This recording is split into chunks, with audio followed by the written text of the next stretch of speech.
Hello दोस्तों, स्वागत है आपका एक बार फिर से मारुति मेंटरशिप में। दोस्तों, सरकारी कामकाज का अपनी एक अलग तरीका होता है। सरकारी कामकाज में अपना एक अलग कार्य करने का सरकारी ऑफिसों का तरीका होता है। जो हमारा निजी क्षेत्र होता है और जो हमारे निजी कार्य होते हैं वो बहुत अलग तरीके से होते हैं। और कार्यालयी जो हमारा सरकारी कामकाज है उसमें औपचारिकताएं बहुत होती हैं।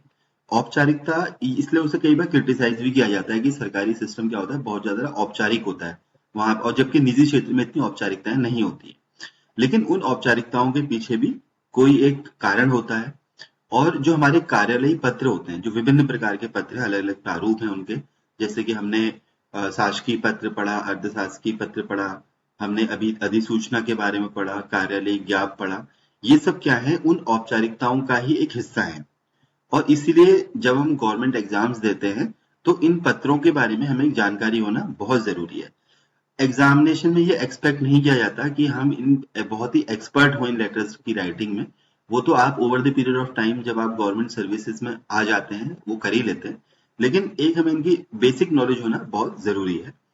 तो इसीलिए क्या होता है कि जो गवर्नमेंट एग्जाम्स होते हैं, विशेष तौर पे जो स्टेट गवर्नमेंट के जो एग्जाम्स हैं, जिनमें कि चाहे पीसीएस का एग्जाम हो, चाहे लोअर पीसीएस हो, समीक्षा अधिकारी है, सहायक समीक्षा अधिकारी, इनका जो मेंस का एग्जाम है उसमें हर में लगभग जो हमारा सिलेबस है उसमें कार्यालय पत्रों का जो प्रारूप है वो एक टॉपिक दिया हुआ है। तो इसी कड़ी में हम आज एक अलग टाइप का जो हमारा प्रारूप होता है जिसे हम परिपत्र बोलते हैं, उसको हम पढ़ेंगे। हम इस वीडियो में जानने की कोशिश करेंगे कि कार्यालय पत्रों के प्रारूप में जो परिपत्र है वो क्या होता है, उसको कब लिखा जाता है, उसका क्या यूज होता है और उसका क्या फॉर्मेट होता है। हम कुछ ऐसे नमूने भी देखेंगे, एग्जाम्पल देखेंगे और परिपत्र लिखने की कोशिश करेंगे।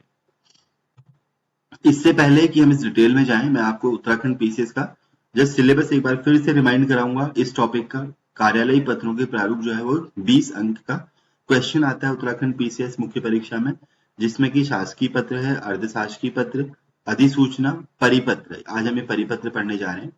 कार्यालय आदेश, कार्यालय ज्ञाप, अनुस्मारक और विज्ञप्ति। इसमें से लगभग हम सब कवर कर चुके हैं, परिपत्र और विज्ञप्ति हमारा अभी रह गया है। तो आइए इसको अब देखते हैं परिपत्र को। ये हमारा पूर्व वर्षों में पूछे गए क्वेश्चंस हैं, जिसमें पहला अधिसूचना किसे कहते हैं, अधिसूचना का एक प्रारूप बनाएं जिसमें अवकाश के बाद किसी अधिकारी के पदभार ग्रहण करने का उल्लेख हो। दूसरा क्वेश्चन है, कार्यालय आदेश से क्या अभिप्राय है, इसके आवश्यक गुणों को दर्शाते हुए किसी एक विभाग से संबंधित कार्यालय आदेश का उदाहरण प्रस्तुत कीजिए। ये जो क्वेश्चन है ये उत्तराखंड पीसीएस में पूछे गए क्वेश्चन है पूर्व वर्षों में। और देखिए इनमें ये पैटर्न होता है, मेरा आपको बताने का सिर्फ ये उद्देश्य है कि किस तरीके से एग्जाम में क्वेश्चंस आते हैं। 20 नंबर का है, 250 वर्ड्स हैं। अब हम इसका ब्रेक डाउन करके देखते हैं कि क्या वो पूछता है हमसे, क्या होता है, अर्थात परिपत्र क्या होता है, उसकी क्या विशेषताएं होती हैं, क्या गुण होते हैं, एक अच्छा परिपत्र क्या होता है, ये आपसे पूछेगा एग्जाम में। उसका प्रयोग क्या होता है, मतलब परिपत्र का हम कब यूज करें, आखिर क्यों इतने सारे फॉर्मेट्स हैं तो परिपत्र का ही किस केस में यूज किया जाएगा, किस परिस्थिति में परिपत्र का यूज किया जाएगा, उपयोग किया जाएगा। एक हमें प्रारूप बनाकर, जिसमें हो सकता है मसौदा भी वर्ड यूज करें, प्रारूप बनाकर दिखाएं अथवा मसौदा तैयार कर कर दिखाएं। मतलब फॉर्मेट, एक रफ फॉर्मेट हमें बनाना होता है और एक लिख कर दिखाना होता है। उदाहरण एक हो सकता है, या तो वो हमें एक स्थिति दे देगा, जैसा कि अधिसूचना वाले केस में हमने देखा था कि एक अधिकारी छुट्टी से वापस आए हैं तो उनकी अधिसूचना लिख के दिखानी थी। या फिर वो क्या करेगा, आपसे एक ओपन एंडेड क्वेश्चन पूछ लेगा कि एक अधिसूचना लिखकर दिखाएं। इन एस्पेक्ट्स को हमने पढ़ना है।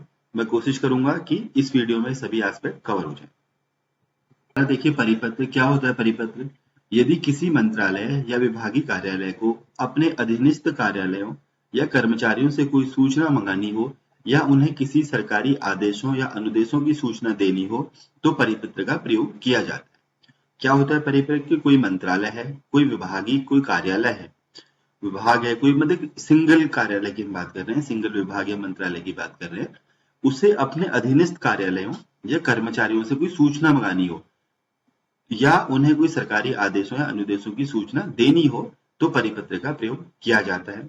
आगे देखिए, यह प्रायः आंतरिक होता है, अर्थात इसका प्रयोग उसी मंत्रालय, विभाग, कार्यालय तक सीमित रहता है। मतलब उस कार्यालय तक ही सीमित रहेगा। आंतरिक जो हमारा यूज होता है उसी के लिए होता है। इंटरनल यूजेस जो हम बोलते हैं कार्यालय में, उसके लिए होता है, इंटरनल कम्युनिकेशन के लिए। एक मंत्रालय, विभाग, कार्यालय के परिपत्र में दी गई हिदायतों को मानने के लिए अन्य मंत्रालय कार्यालय बाध्य नहीं होते, क्योंकि वो आंतरिक है, एक ही मंत्रालय से और विभाग से रिलेटेड है, एक ही कार्यालय से रिलेटेड है। इसलिए जो दूसरे मंत्रालय हैं या दूसरे विभाग हैं या दूसरे कार्यालय हैं, वो इसको मानने के लिए बाध्य नहीं होते। यदि जारी परिपत्र के अनुदेशों को दूसरे विभाग कार्यालय को अपने कर्मचारियों पर लागू करना हो, तो दूसरे विभाग कार्यालय को अलग से परिपत्र जारी करना आवश्यक होता है। तो यदि किसी अन्य विभाग को इसको उसके कर्मचारियों को भी फॉलो करवाना है, तो उन्हें क्या करना पड़ेगा, अपने कार्यालय में इसे अलग से जारी करना पड़ेगा। देखिए यहाँ पर थोड़ा सा हमने कार्यालय ज्ञाप हमने पढ़ा था, तो उसमें हमें कंफ्यूज नहीं होना है। कार्यालय ज्ञाप जो है वो बिल्कुल स्पष्ट है, वो इंटरनल और या फिर एक्सटर्नल दोनों के लिए हो सकता है। दूसरा वो वन साइडेड होता है कि अपना बस वहां को इन्फॉर्मेशन भेजने के लिए अपने विद इन अपने कार्यालय या मंत्रालय या दूसरे मंत्रालयों के लिए भी उसका यूज किया जाता है। परिपत्र क्या है, स्पेसिफिकली अपने विभाग से ही संबंधित है, अपने ही कार्यालय से संबंधित है। अब देखिए इसका प्रयोजन। परिपत्र का प्रयोजन सरकारी नियमों या अनुदेशों को आवश्यकता अनुसार कार्यालय के अधीनस्थ कर्मचारियों को सामान्य रूप से सूचित करना होता है। क्या होता है, जो सरकारी नियम है या अनुदेश है, उन्हें कार्यालय के जो अधीनस्थ कर्मचारी हैं उन्हें सूचित अगर करना है तो हम परिपत्र का यूज करते हैं। इसलिए इसे पत्राचार का रूप नहीं माना जाता, क्योंकि परिपत्र से किसी प्रकार के उत्तर की अपेक्षा अनिवार्यतः नहीं की जाती। तो इसको क्या है, मतलब वैसे तो सबऑर्डिनेट भी सीनियर्स के लिए परिपत्र का प्रयोग कर सकते हैं, लेकिन कई बार इसमें क्या होता है कि हमें सिर्फ आवश्यक किसी को सूचित करना है बस, तो इसलिए क्या है, इसे पत्राचार का रूप नहीं माना जाता, क्योंकि परिपत्र से किसी प्रकार के उत्तर की अपेक्षा अनिवार्यतः नहीं की जाती। उत्तर दिया जा सकता है लेकिन अनिवार्यतः नहीं हो सकता। यदि किसी व्यक्ति विशेष को कोई आदेश अनुदेश देने हो या कोई सूचना प्राप्त करनी हो, तो परिपत्र का प्रयोग न करके आदेश का प्रयोग किया जाता है। क्या, यदि किसी व्यक्ति विशेष को, मतलब किसी इंडिविजुअल को, परिपत्र का प्रयोग हम क्या करेंगे, इन जनरल करेंगे, मतलब सभी को अगर हमें कोई अनुदेश देना है, सभी को कोई हमें नियमों की जानकारी देनी है, तब हम परिपत्र का प्रयोग करेंगे। लेकिन यदि किसी इंडिविजुअल को, किसी व्यक्ति विशेष को आदेश या अनुदेश देने हो, तो उस वक्त हम परिपत्र का प्रयोग ना करके जो हमारा कार्यालय आदेश है उस फॉर्मेट का यूज करेंगे। क्या विशेषताएं होती है, परिपत्र को पत्राचार का रूप नहीं माना जाता, परिपत्र में किसी प्रकार के उत्तर की अपेक्षा नहीं की जाती, परिपत्र में संदर्भ, संबोधन और अधोलेख नहीं लिखा जाता। ये इसकी विशेषताएं हैं। क्या है, इसे पत्राचार का रूप नहीं माना जाता है, इसमें किसी प्रकार के भी उत्तर की अपेक्षा नहीं करी जाती है, और इसमें संदर्भ, संबोधन, अधोलेख, मतलब जो महोदय महोदया इस टाइप के जो वर्ड यूज करते हैं, और अधोलेख मतलब सधन्यवाद, भवदीय, इस तरह के जो शब्द होते हैं उनका प्रयोग इसमें नहीं किया जाता परिपत्र में। अब हम देखते हैं परिपत्र का प्रारूप कैसा होता है। देखिए अन्य जो प्रारूप है उन्हीं की तरह इसमें भी सबसे ऊपर क्या लिखी जाती है, संख्या लिखी जाएगी। ये देखिए यहाँ पर सबसे ऊपर क्या आएगा, संख्या आएगी। उसके बाद नीचे वही, जैसे सेंटर में भारत सरकार विभाग कार्यालय, सेम चीज है। सेंटर में हमें ये चीजें लगभग हर ही प्रारूप में लिखनी है। स्थान और दिनांक ये भी लगभग हर जगह आता है, तो इसलिए हमें इसमें आपको फिर इसे मैं याद दिलाना चाहूंगा कि इसको हमें बॉक्स में बंद करके बनाना है एग्जाम में, ताकि एक अच्छा दिख सके इसको। तो सेंटर में संख्या, भारत सरकार विभाग कार्यालय, और यहाँ पर स्थान और दिनांक आ गया। इसके बाद यहाँ पर देखिए हम क्या लिखेंगे, परिपत्र, बोल्ड में परिपत्र लिखेंगे। चाहे तो आप इसे अंडरलाइन कर दें, नहीं तो ऐसे भी लिख सकते हैं। फिर इसके नीचे विषय आएगा। जो हमारा कार्यालय आदेश और ये सब जो होते हैं उनमें ये विषय नहीं आता था। परिपत्र की विशेषता क्या है कि यहाँ पर इसमें इसके बाद विषय लिखा जाएगा। फिर कलेवर मतलब बॉडी वाला पार्ट आएगा, और हस्ताक्षर और पदनाम। देखिए अन्य सभी में यहाँ पर हस्ताक्षर के बाद नाम भी आता है ब्रैकेट में, लेकिन परिपत्र में क्या है, नाम नहीं आएगा। परिपत्र में हस्ताक्षर के बाद सीधे पदनाम आएगा। उसके बाद बाईं तरफ क्या आ जाएंगे, यहाँ पे सेवा में जिसको भेजा जाना है उसका नाम आएगा। तो ये हमारा क्या है, परिपत्र का प्रारूप है। मैं इसे एक बार आपको और दिखा देता हूं ऊपर से। ये देखिए सबसे ऊपर प्रारूप में देखिए क्या क्या है। सबसे ऊपर संख्या है, मतलब परिपत्र संख्या भी लिख सकते हैं आप यहाँ पर। फिर भारत सरकार, फिर विभाग, फिर कार्यालय, सेंटर में आएगा। यहाँ पे उत्तराखंड सरकार भी आ सकता है, वो तो डिपेंड करेगा कि वो एग्जाम में क्या पूछता है। खासतौर से यदि आप पीसीएस का एग्जाम देने जा रहे हैं या स्टेट लेवल का कोई भी एग्जाम देने जा रहे हैं, तो कोशिश कीजिएगा यहाँ पर कि स्टेट गवर्नमेंट का ही लिखते हैं। फिर यहाँ पे स्थान और दिनांक आ गया। फिर यहाँ पे बीचों बीच में परिपत्र आएगा, उसके नीचे विषय आएगा। कलेवर मतलब बॉडी पार्ट। यहाँ पर हस्ताक्षर और पदनाम, ये ध्यान देने वाली बात है, यहाँ पर हस्ताक्षर और पदनाम, और लेकिन नाम नहीं आना है। और बाई साइड में सेवा में 1 2 3 करके ऐसे फिर किस किस को भेजना है वो यहाँ पर आ जाएगा। अब देखिए एक परिपत्र की विशेषताएं क्या होती हैं, जो कि अच्छा गुण पूछता है। तो परिपत्र का जो मसौदा है उसकी विशेषताएं देखिए क्या है। परिपत्र के मसौदे में सबसे ऊपर बीचों बीच संख्या, मंत्रालय, विभाग का नाम आता है, ये हमने देखा अभी। फिर दाहिनी ओर कार्यालय का पता व दिनांक लिखा जाता है, ये भी हमने ऊपर फॉर्मेट में देखा है। इसमें संबोधन व अधोलेख नहीं होता, बीचों बीच में परिपत्र लिखा जाता है, सही हो गया। विषय व संदर्भ लिखा जाता है। अंत में दाहिनी ओर जारी करने वाले अधिकारी के हस्ताक्षर के नीचे पदनाम लिखा जाता है, उसका नाम नहीं लिखा जाता है, ध्यान देने वाली बात है, इसको याद रखिएगा। बाईं ओर सेवा में लिखकर जिन जिन अधिकारियों को भेजना है होता है उनका उल्लेख किया जाता है। बाईं ओर में जिन जिन अधिकारियों को भेजना है उनका सेवा में लिखा होगा। यदि सूचना पूर्णतः सामान्य होती है तो नीचे सभी संबंधित कर्मचारियों को लिख दिया जाता है। तो इसमें एक बात ध्यान देने वाली बात है, जैसे सेवा में जहां पर है वो हम तब लिखेंगे जब हम किसी जिसको हमें भेजना है उसके अगर नाम भेजना है तब। यदि हमें सभी कर्मचारियों को सामान्य रूप से भेजनी है तो हम इसमें क्या करते हैं, सभी संबंधित कर्मचारियों के लिए लिख के फिर उसको हम छोड़ देते हैं। तो ये हमारा क्या है, इसकी विशेषताएं हैं। अब देखिए हमारे पास कुछ नमूने हैं, परिपत्र के नमूने। पहला नमूना है सूचना देना है, हमें किसी को सूचना देनी है अपने सबॉर्डिनेट जिनको देनी है। तो देखिए सबसे ऊपर क्या है, संख्या, भारतीय डाक विभाग, महाडाकपाल का कार्यालय, तमिलनाडु परिमंडल, ये हमारा सेंटर में आ जाएगा। और यहाँ पर हमारा चेन्नई और दिनांक आ जाएगी। तो ये हमारा ये तो सेंटर में आ गया, दाईं ओर जहां से भेजने वाले का जहां से भेज रहा है वो और दिनांक आ गई। फिर देखिए हमने यहाँ पे क्या लिखा, सेंटर में परिपत्र लिखा और विषय सेविंग बैंक खाता।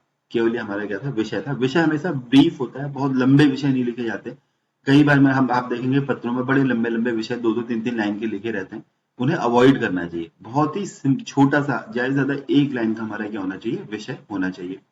अब देखिए आगे क्या है, इस कार्यालय के दिनांक के पत्र संख्या के अनुसार जिसमें सेविंग बैंक खाते में जमा होने वाली न्यूनतम राशि के संबंध में आदेश दिया गया था, अब यह निर्णय किया गया है कि 1 अप्रैल सन 2023 ही मान लीजिए से सेविंग बैंक के खाते में जमा की जाने वाली न्यूनतम धनराशि 500 रुपए होगी। यह भी निर्णय किया गया है कि डाकघरों में जिन व्यक्तियों के खाते में उक्त राशि से कम जमा हो उनको यह सूचना दे देनी चाहिए कि यदि वे उक्त रकम जमा करने को तैयार न हो तो उनका खाता 1 अप्रैल सन 2023 से बंद कर दिया जाएगा और उनकी जमा राशि उन्हें वापस कर दी जाएगी। हस्ताक्षर क महाडाक ये है। और यहाँ पर देखिए बाईं साइड में सेवा में जिसको भेजना है उसका हमें यहाँ पे नाम लिख देंगे। तो ये हमारा क्या था, एक फॉर्मेट था जब हमने क्या किया, एक सूचना थी, एक बेसिक सूचना थी कि भाई ये हम अपने सेविंग बैंक खातों में आगे चेंज कर रहे हैं, इसलिए हम आपको कर रहे हैं। तो इसलिए क्या है, हमारी ये सूचना थी, ये हमारा आ गया। अब देखिए उसके बाद हमारा नेक्स्ट है जो दूसरा है वो है नमूना।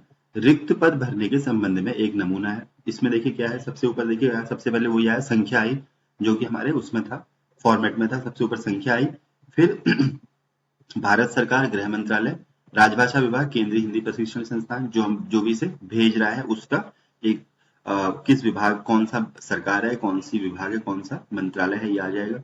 फिर नीचे देखिए अपना एड्रेस, पर्यावरण भवन, सीजीओ कॉम्प्लेक्स, लोधी रोड, नई दिल्ली, ये पूरा एड्रेस आ गया। उसके नीचे दिनांक आ गई। एग्जाम में कोशिश करने की जो एग्जामिनेशन हो उसी डेट को यहाँ पे लिखना होता है। और अगर एड्रेस ये सब चीजें नहीं दी हो तो यहाँ पर आप क्या लिखते हैं, परीक्षा हॉल या जो भी हो, लेकिन सेंटर का नाम ना लिखें, केवल परीक्षा हॉल लिख दें, उससे आपको क्लियर हो जाएगा, वो समझ जाएगा एग्जाम। फिर देखिए यहाँ पे हमारा सेंटर में परिपत्र आ गया। फिर विषय केंद्रीय हिंदी प्रशिक्षण संस्थान, हिंदी शिक्षण योजना, मध्योत्तर क्षेत्र में गेस्ट ट्रेनर ऑपरेटर के एक रिक्त पद को भरने के संबंध में, ये हमारा देखिए क्या है, उपयुक्त विषय पर सूचित किया जाता है। अब यहाँ पे ध्यान देने की बात है कि जहां जहां पे हम विषय लिखेंगे वहां पर ही उपयुक्त विषय या उपरोक्त विषय का हम क्या लिखते हैं, जरूर लिखते हैं। उपयुक्त विषय पर सूचित किया जाता है कि केंद्रीय हिंदी प्रशिक्षण संस्थान, हिंदी शिक्षण योजना, मध्योत्तर क्षेत्र में गेस्ट ट्रेनर ऑपरेटर, इस ग्रेड पे जो दे रखा है ये, के वेतनमान में एक पद पर भर्ती नियमों के अनुसार ऐसे दफ्तरियों के पद से आवेदन विलय द्वारा भरा जाना है जो नियमित आधार पर कार्य कर रहे हैं और जिनके पास गेस्ट ट्रेनर मशीन के प्रचालन और अनुरक्षण की प्रवीणता हो। तो ये क्या हम कर जा रहे हैं कि एक कार्यालय के अंदर से ही कुछ लोगों को डेपुटेशन या आमेलन या विलय द्वारा भरना है। ये जो ओपन रिक्रूटमेंट नहीं है, अगर ओपन रिक्रूटमेंट होता तो वहां पे क्या करते हैं, विज्ञप्ति जारी करते, लेकिन यहाँ पे हमें किसी डिपार्टमेंट के अंदर से ही लोगों को लेना है, तो इसलिए हम यहाँ पे क्या कर रहे हैं, परिपत्र का प्रयोग कर रहे हैं। अतः केंद्रीय हिंदी प्रशिक्षण संस्थान हिंदी शिक्षण योजना मध्योत्तर क्षेत्र में कार्यरत सभी दफ्तरियों को सूचित किया जाता है कि यदि उनके पास गैस ट्रेनर मशीन, रीजोग्राफी मशीन के प्रचालन और अनुरक्षण में प्रवीणता हो और वो गैस ट्रेनर ऑपरेटर के पद पर कार्य करने के इच्छुक हों, तो अपने नियंत्रक अधिकारी के माध्यम से अपनी सहमति इस परिपत्र के जारी होने की तारीख से 7 दिनों के भीतर इस कार्यालय को भिजवाएं।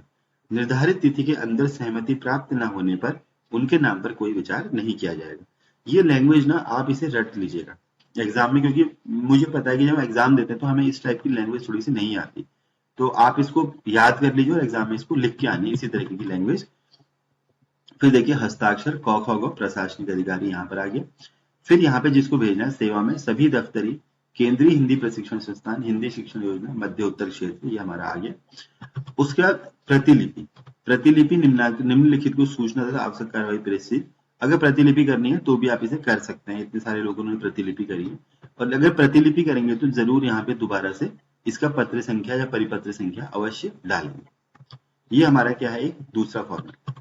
अब देखिए तीसरा हमारा फॉर्मेट है, ये नमूना है किसके, छुट्टी संबंधी। क्या है इसको देखते हैं। संख्या सबसे ऊपर लिखेंगे, फिर भारत सरकार, गृह मंत्रालय, वही जो सभी में हम फॉलो करते हैं। यहाँ पर हमारा अपना एड्रेस और दिनांक आ गया।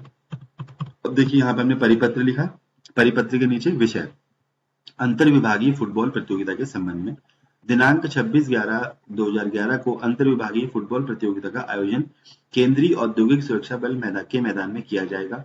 खिलाड़ियों के उत्साहवर्धन हेतु समस्त अधिकारी कर्मचारी अपराह्न में खेल मैदान में उपस्थित रहें। प्रतियोगिता आयोजन के फलस्वरूप कार्यालय दिनांक 26/11 को बंद रहेगा। तो ये बेसिकली उनको सबको बुलाना है, तो उनको छुट्टी दे रहे हैं सभी अपने सबॉर्डिनेट्स को, इसलिए इसको जारी कर रहे हैं। हस्ताक्षर क ख ग निदेशक।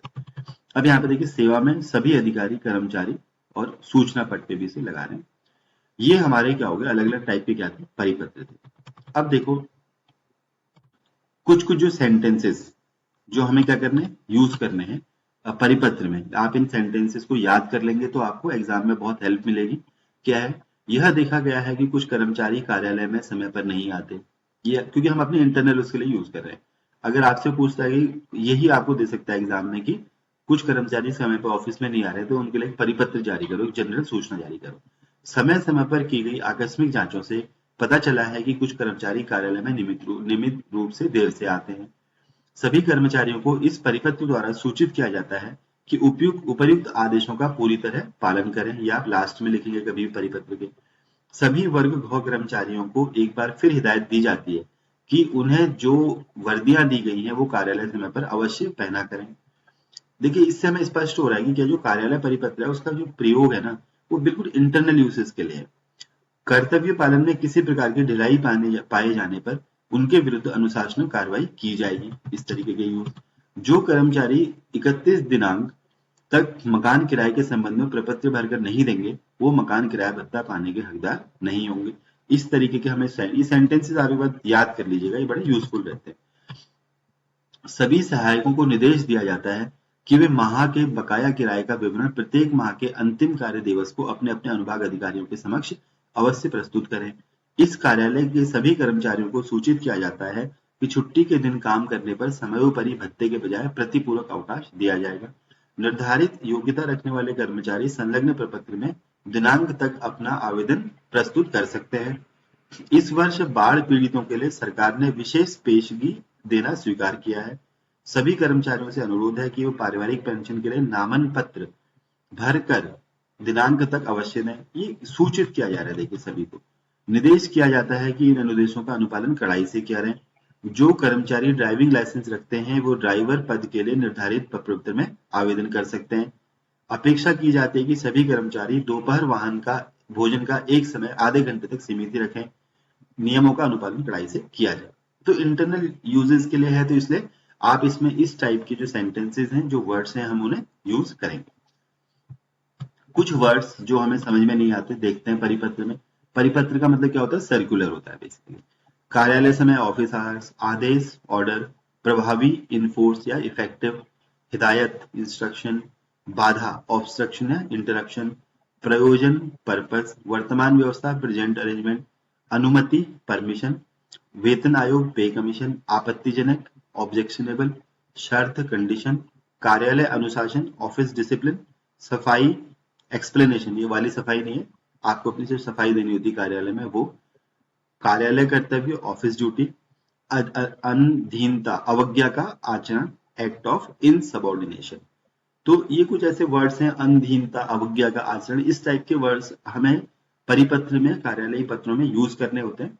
इन्हें आप याद कर लें, अगर आप इन्हें एग्जाम में लिखाएंगे तो इसमें अच्छे मार्क्स मिलने की क्या रहती है, उम्मीद रहती है, थोड़ा 1-2 मार्क्स इंप्रूव हो जाते हैं। तो दोस्तों इस वीडियो में हमने कार्यालयी पत्रों के प्रारूप में परिपत्र क्या होता है, उसका क्या होता है, उसका क्या यूज किया जाता है, उसमें किस तरीके की लैंग्वेज होती है, उसका क्या फॉर्मेट होता है, और हमने कुछ नमूने परिपत्र पढ़े।